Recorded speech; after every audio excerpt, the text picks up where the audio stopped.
예, 안녕하세요. 자, 처음 이제 6월 첫 모의고사 이제 봐보시죠.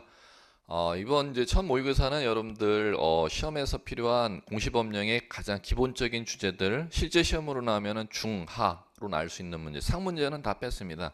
실제 시험에서는 상문제가 24문제면은 한 3문제에서 4문제 정도 출제됩니다. 그 주제는 뺐고 여러분들이 반드시 출제되는 중이나 하문제 이제 기준으로서 문제 구성해 봤으니까는 모의고사를 보시면 내가 책 한 권의 내용이 지금 이제 해설을 듣고 나서 이런 내용이구나 이런 내용이구나 요걸 갖다 이랬지 이런 식으로 여러분들이 인식 정도만 하시면 족할 겁니다. 자, 이제 갈게요. 자, 이제 공시법령은 이제 제일 마지막 2차 과목이 2시간으로 분리가 됐죠. 2차 과목의 첫째 시간이 중개사법과 공법을 갖다가 시험을 보시고 나서 2차 과목의 2교시 시간에 이제 공시법령 세법으로 이제 출제하니까 마지막 시간에 이제 여러분들이 응시하시면 될 겁니다. 자, 이제 1번. 자, 지적 공간 정보의 구축 및 관리에 관한 법률에 토지 이동에 따른 지번 부여 방법 설명으로 틀린 것은 이렇게 나옵니다. 자, 이제 갈게요. 여러분들이 이제 문제를 접할 때는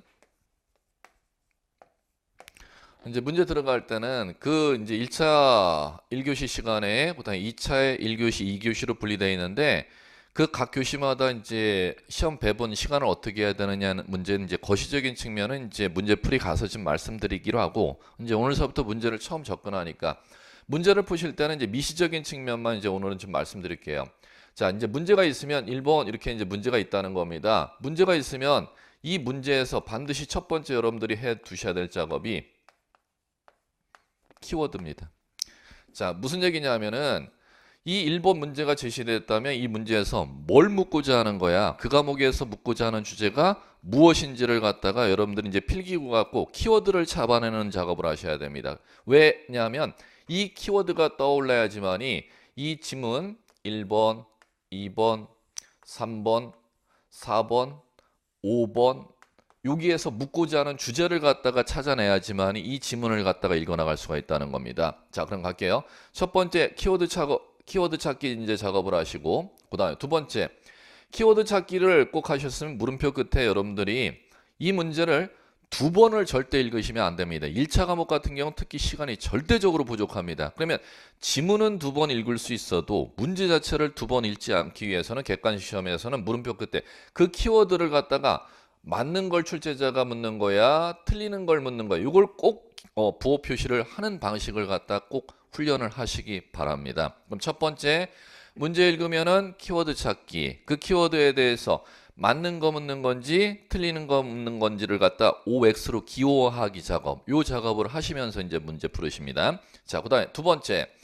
지문을 갖다가 읽을 때는 자 이제 지문 읽으실 때는 이 키워드에 대해 해당하는 지문을 갖다가 이제 문제로 이제 출제할 거 아닙니까? 그럼 지문을 읽어 나갈 때는 그 지문이 긍정문을 맞는 건지 틀리는 건지를 읽고 나서 변별하시되 읽고 나서 여기 맞는 것 같으면은 O, 틀리는 것 같으면은 X 이런 식으로 문제 지문 왼쪽 좌측에다 그 작업을 해 보시기 바랍니다. 그러면 O, X, X 이렇게 판단되면 세 가지죠. 온지, 나 이거 맞는 것 같아. 이건 틀리는 것 같아. 그럼 이렇게 세 가지 판단 방법은 이거는 맞는지 틀리는지 모르겠어. 그럼 보십시오. 만약에 긍정문으로 물었으면은 1번, 자, 맞는 것 같아 했으면 2번서부터 이 작업을 해야 된다, 안 해야 된다? 해야 되는 거죠. 제가 잘못된 공부 방법이라는 거죠. 자기가 그 주제를 알았으면 이제 시험 보는 분들의 90%가 이제 제가 아는데 맞는 거 물어봤네? 1번 맞는 것 같은데도 자기가 공부한 게 의심스러우니까 2번을 읽고 앉았고 3번을 읽고 앉았습니다. 그럼 이거 읽을 시간에 다음 문제를 갖다 푸실 생각을 해야 되는데 1번 O라고 물었으면 1번이 맞는 것 같은데도 실제 시험 보시는 분들은 자기한테 자신이 없기 때문에 2번을 또 읽어나가고 3번을 읽어나간다는 겁니다. 이런 공부를 이제 안 하시려면은 이제 문제풀이 이제 스케일 훈련을 들어갈 때 각 과목에 자기가 전부를 완벽하게 공부할 수는 없습니다. 그렇지만 반드시 나와야 될 주제에 해당하는 것은 여러분들이 하나의 주제를 넓게 공부하시지 말고 작은 주제를 갖다가 깊게 공부하시는 게 합격 전략에서는 가장 효율적인 합격 방법입니다. 이게 절대평가 80점 시험이 아니라 절대평가 60점 시험이라면은 똑같은 민법이라는 주제가 나오면 민법 주제 나 전부 다 자신은 없지만 나와야 될 주제에 해당하면 30개 주제만이라도 골라서 그 주제에 해당하는 건 깊게 공부하시는 게 점수에서는 합격의 전략으로 가져온다는 겁니다. 그러면 지금 이런 이제 문제 푸실 때 자, 키워드 치고 맞는 것을 이렇게 물었는데 1번 맞는 것 생각됨에도 불구하고 2번, 3번, 4번, 5번을 왜 읽어나가느냐. 이걸 읽을 시간에 다음에 2문제, 3문제를 더 읽을 시간에. 이런 오류가 왜 발생하느냐. 자기가 공부한 게 자신이 없어서 그렇습니다. 이것도 공부했고 저것도 공부했고 저것도 공부해.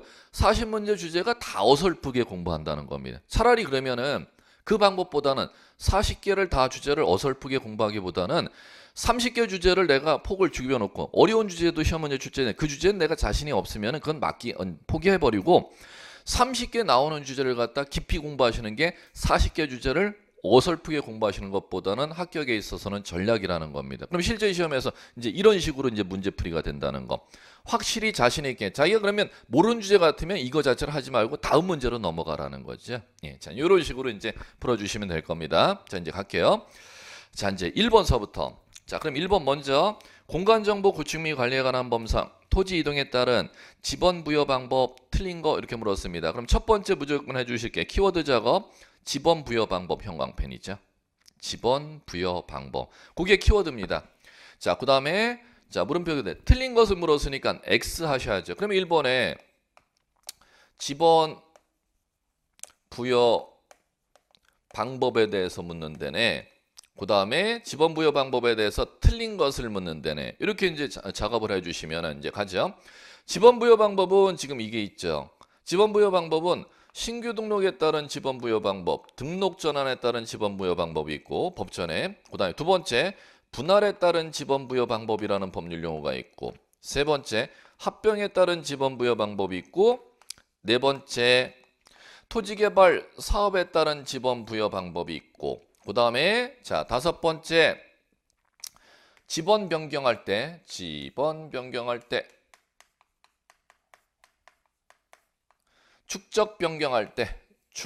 변경할 때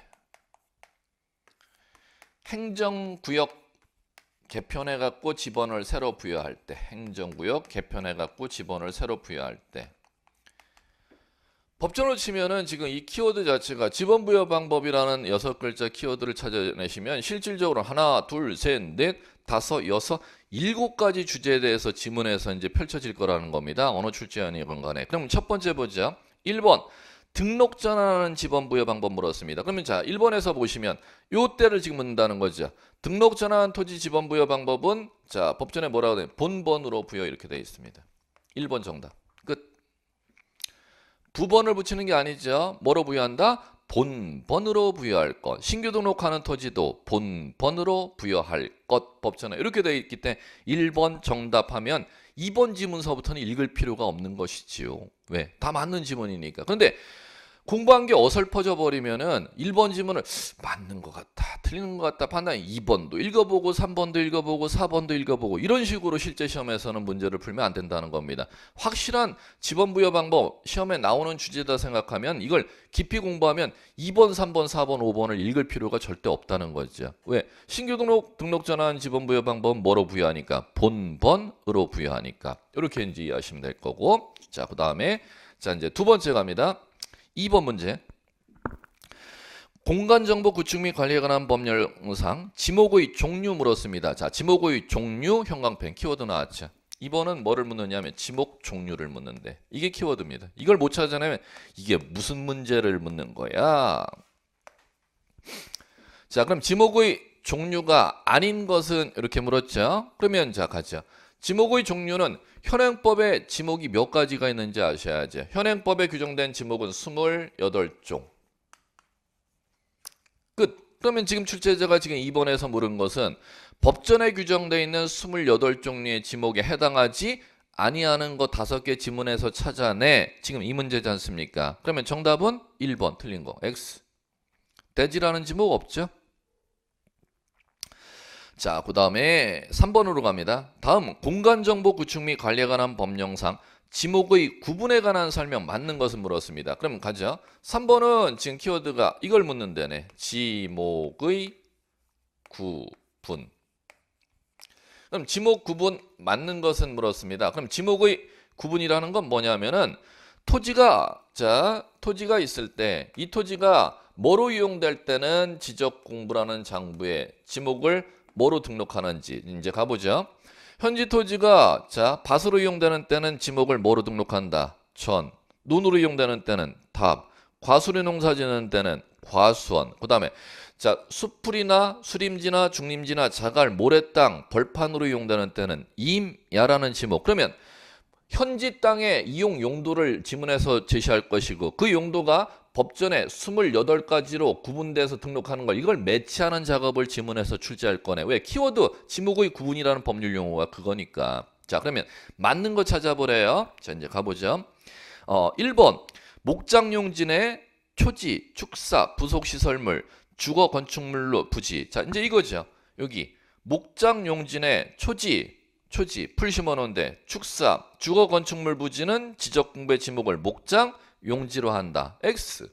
왜 그러냐면 주거용 건축물 부지는 되니까. 자, 2번. 자, 지하에서 온수 등이 용출되는 용출구 및 유지로 사용되는 토지. 여기 땅 속에서 온수나 약수나 석유류가 용출되거나 용출되는 구멍으로 이용되는 토지는 지적공부의 지목을 뭐로 등록하냐? 광천지로 등록합니다. 근데 이번 왜 틀렸느냐?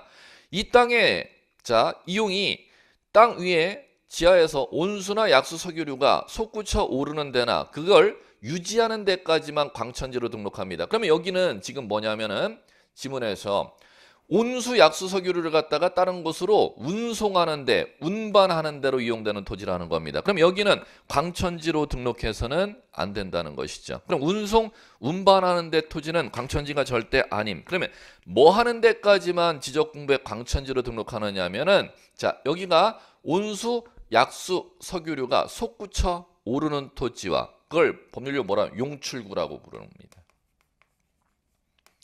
용출구하고 솟구쳐 오른 온수 약수 석유류를 유지하는 데까지 사용하는 데 토지만을 갖다가 지목을 광천지로 하지 운송, 운반, 저장하는 시설물 부지는 제외한다. 법에서 이렇게 되어 있다는 겁니다. 2번 틀렸고. 자, 3번 갈게요. 정답. 주차장법 규정에 의한 1호, 2조 1호 감옥 다목에 따른 노상주차장, 부설주차장은 주지목 추정의 원칙이 적용되어 주차장으로 하지 아니한다. 노상주차장은 도로가 되는 것이고 부설주차장 같은 경우는 주된 용도에 따라서 지목을 설정하면 되기 때문에 둘 다 주차장으로 보지 아니한다. 맞는 지문이죠.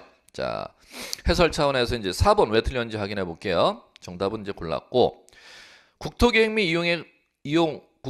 이용에 관한 법률에 의한 공원 녹지로 결정 고시된 토지는 공원 맞는데 모두가 틀렸습니다.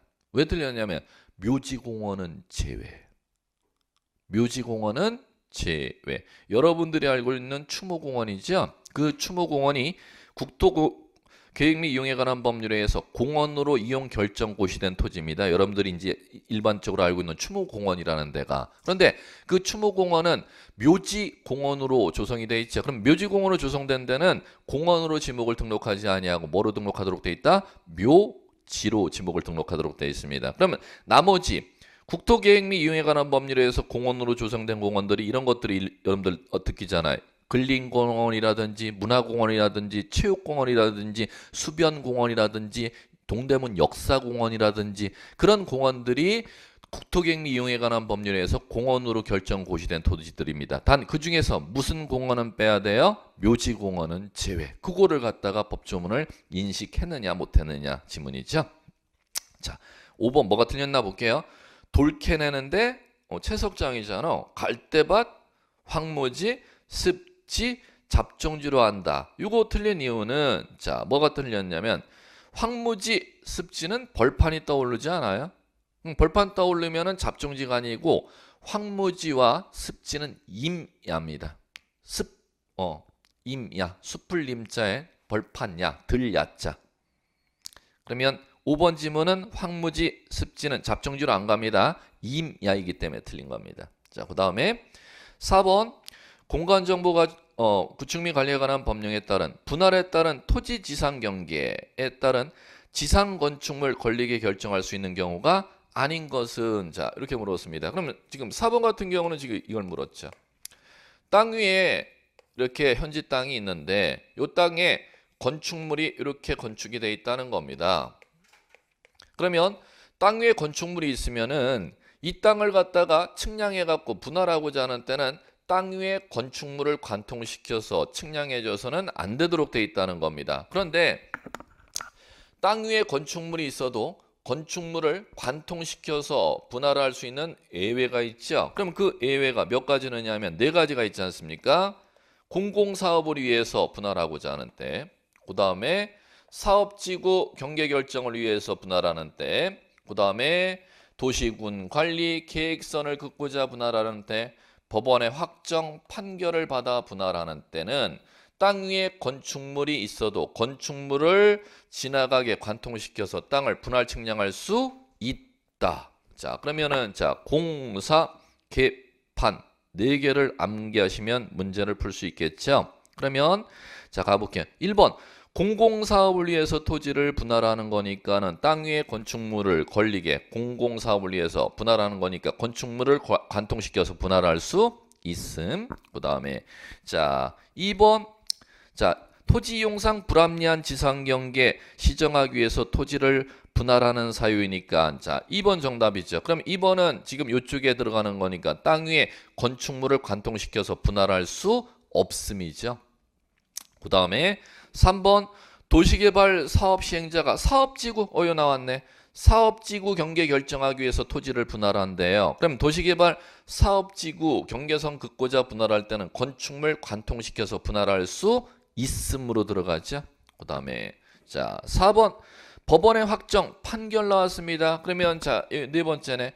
판결에 따라 분할하는 거니까 땅 위에 건축물 관통시켜서 분할할 수 있음. 그 다음에 마지막 5번 국토계획 및 이용에 관한 법률에 의해서 도시군 관리 계획선 그으려고 분할하네. 도시군 관리 계획선을 그으려고 분할할 때는 건축물 관통시켜서 땅을 분할할 수 있음. 그러면 건축물을 관통시켜서 분할할 수 없는 사유는 자 이쪽에 해당하는 사유죠. 2번 정답이 되겠네요.